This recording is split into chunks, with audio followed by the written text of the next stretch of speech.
Picture the West African savanna. A blazing sun, red earth, and acacia trees on the horizon. And somewhere in this vast expanse lives a people whose traditions have been shaped by millennia of harsh struggle for survival. The Bambara people are one of the largest ethnic groups in Mali, numbering over 3 million. And they have a system that seems contradictory to the modern world. Marriages where the girl's voice may not be considered at all.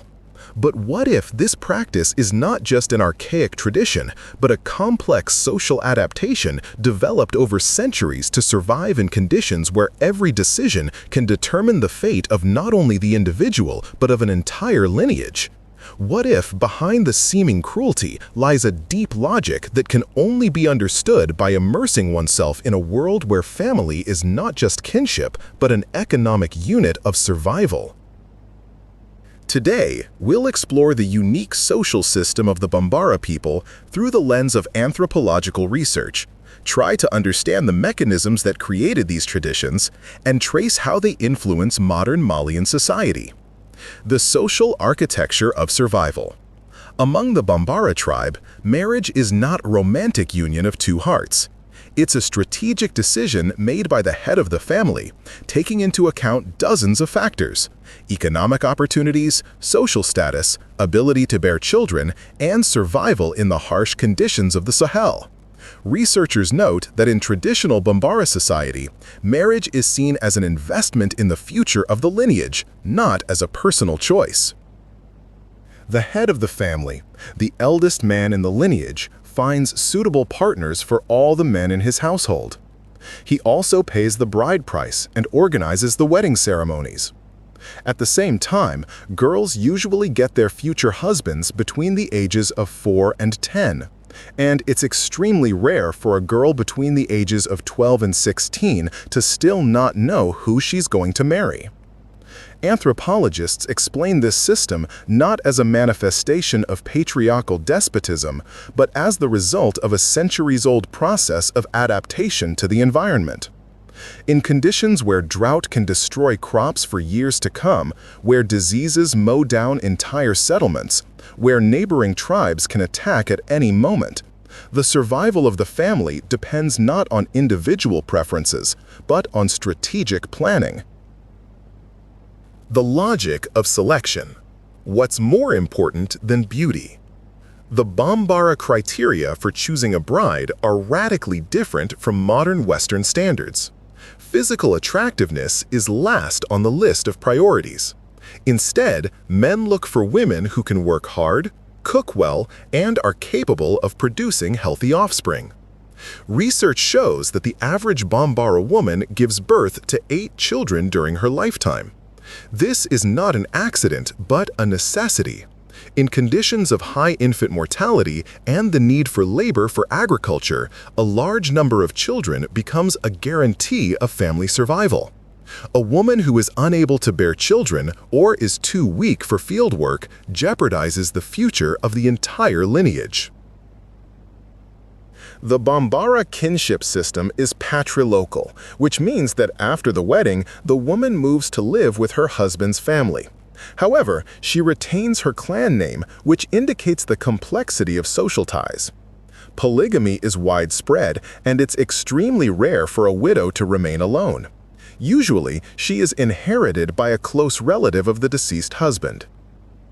Rites of passage, from childhood to adulthood. Bambara culture does not recognize a long childhood period in the modern sense. Here, growing up happens not by the calendar, but by achievements. The circumcision ceremony, which both boys and girls undergo, marks the transition to adulthood and readiness for marriage.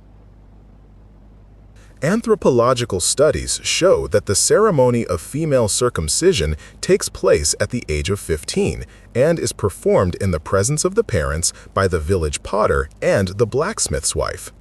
In Bamana culture, the clitoris symbolizes the male aspect of a woman, and the foreskin symbolizes the female aspect of a man. The blood collected during the ceremony is given to the groom, who offers it to the ancestors.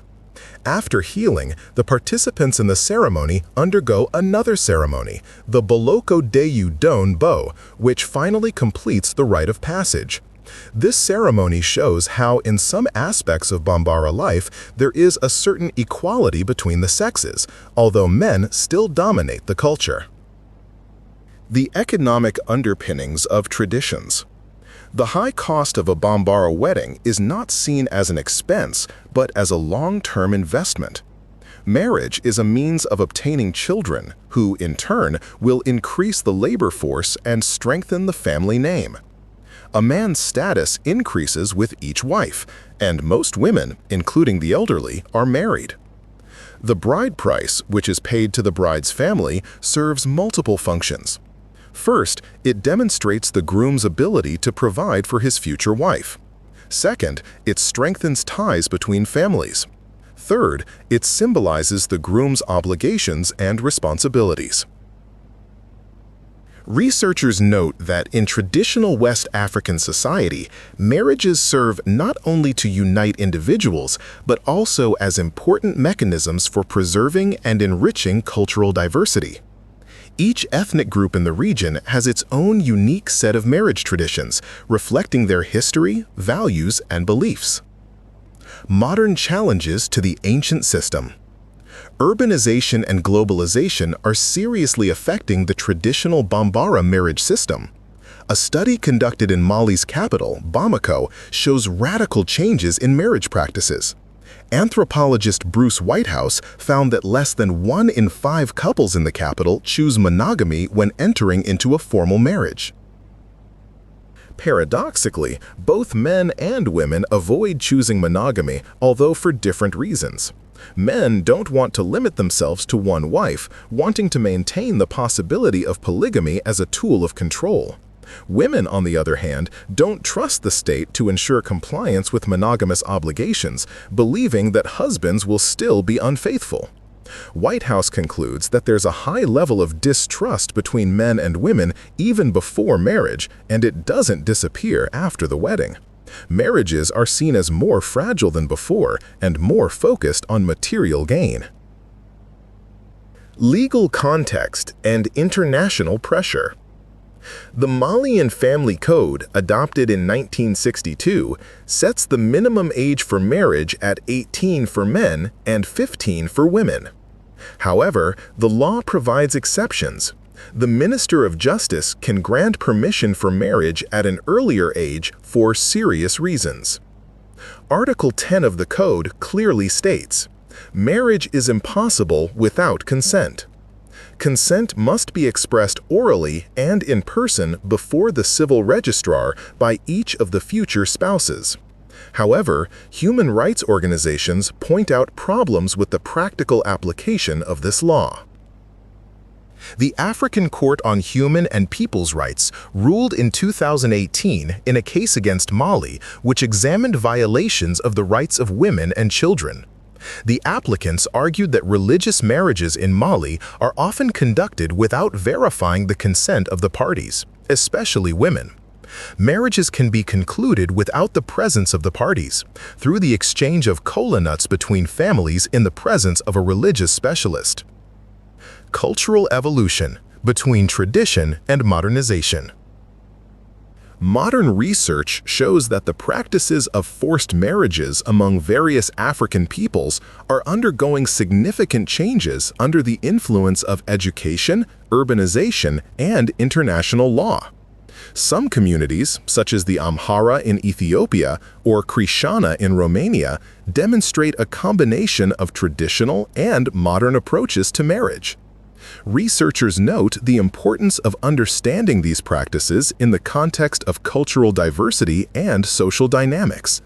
Documenting and analyzing marriage traditions helps preserve cultural heritage and can contribute to the development of cultural tourism in some countries. Global trends show a sharp decline in the number of arranged marriages worldwide over the last century. This process is especially noticeable in developing countries, where families have traditionally played a central role in choosing spouses. Women's voices in a patriarchal system. Despite seeming subordination, women in traditional Bambara society possess certain forms of influence and autonomy. Studies show the existence of woman-to-woman marriage practices in more than 40 societies in West Africa, including the Igbo groups in Nigeria, Frafra in Ghana, and Dahomey people in modern Benin. In such unions, a woman of high status or wealth pays a bride price and takes another woman as her wife. Children born in such a marriage legally belong to the woman's husband and are recognized as part of her lineage. This allows women to acquire significant control over property and independently own assets. Such practices demonstrate the flexibility of African gender constructs and are a manifestation of female agency in a patriarchal society. They function not as romantic unions, but as social contracts aimed at preserving lineage and strengthening a woman's economic and political position. Anthropological view: adaptation versus discrimination. Modern anthropologists approach the study of Bambara marriage practices from a position of cultural relativism, trying to understand the internal logic of the system rather than imposing external value judgments. They view these traditions as unique social adaptations that help understand the evolution of human communities and the influence of the environment on cultural development. Research into the marriage practices of different cultures shows that the choice of spouse often represents a continuum, not a binary characteristic of arranged versus free choice. The amount of control that an individual has over the choice of their spouse varies and often differs between different partners in the same couple. Ethnographic studies emphasize the complexity of processes that do not fit into a simple dichotomy between arranged marriages and free choice. This complexity is often presented as a new discovery, which indicates the conceptual power of binary opposition in scientific discourse. Regional differences and cultural specificity. It's important to understand that Bambara practices are not uniform throughout West Africa. Studies show significant differences between various ethnic groups in the region in approaches to marriage and family relationships. For example, among the Jola in Senegal, there's an exogamous rule prohibiting marriages not only between close blood relatives, but also throughout the paternal line and even the maternal line, although flexibility is sometimes allowed. In the Malian context, traditional marriages can last for several days and are usually conducted under the guidance of an imam. The families and guests of the newlyweds sing, dance, and play traditional music outdoors late into the night. These celebrations usually take place in front of the family home of the bride and groom, where everyone sits in a circle under a tent, entertained by djembe fola and jelly, traditional artists. The henna ceremony is an important part of pre-wedding rituals, held only for women. Local henna artists apply designs to the bride and other women present at the ceremony. During religious ceremonies, both the bride and groom must give their consent to the marriage. Kola nuts are distributed among the women's families, symbolizing the couple's engagement and informing family members of the initial betrothal. Socioeconomic changes. Urbanization significantly influences traditional marriage practices. In urban environments, economic factors become even more important than in rural areas. Researchers note that urban marriages are increasingly focused on material gain, and traditional mechanisms of social control are weakening. Education also plays a key role in transforming marriage practices. Educated women are more likely to insist on participating in choosing a spouse or completely reject arranged marriages. However, this process isn't uniform and often meets resistance from traditional structures. Economic studies show that in the poorest segments of the population in Mali, the number of child marriages is actually increasing. According to a 1962 law, marriage for women was allowed at 15 with parental consent and even younger, but only with the permission of the Minister of Justice. Economic hardships force families to view early marriage as a way to reduce financial burdens. International law and local realities. The conflict between international human rights standards and traditional practices creates complex ethical and legal dilemmas. The African Court on Human and People's Rights, in its ruling against Mali, emphasized the need to protect the rights of women and children, but acknowledged the difficulty of changing deeply rooted cultural practices. Human rights organizations argue that setting the minimum age of marriage for women at 16 compared to 18 for men, with exceptions for younger girls, violates the principles of equality and non-discrimination. They also point to insufficient protection against forced marriages in a religious context. However, changing legislation doesn't always lead to changes in practices on the ground. Researchers note that formal legal changes must be accompanied by educational programs, economic alternatives, and a gradual transformation of social norms. Cultural resilience in the age of globalization. Despite the pressure of globalization and modernization, many elements of traditional Bambara culture retain their resilience. This is due not only to conservatism, but also to the adaptive functions of these practices in the local context. Researchers emphasize the importance of understanding how traditional practices evolve rather than simply disappearing under the influence of modernization. Preserving cultural heritage is becoming an important factor not only for the self-identification of the people, but also for the development of cultural tourism. Documenting and studying traditional marriage practices contributes to a deeper understanding of cultural diversity and can serve as a basis for the sustainable development of local communities.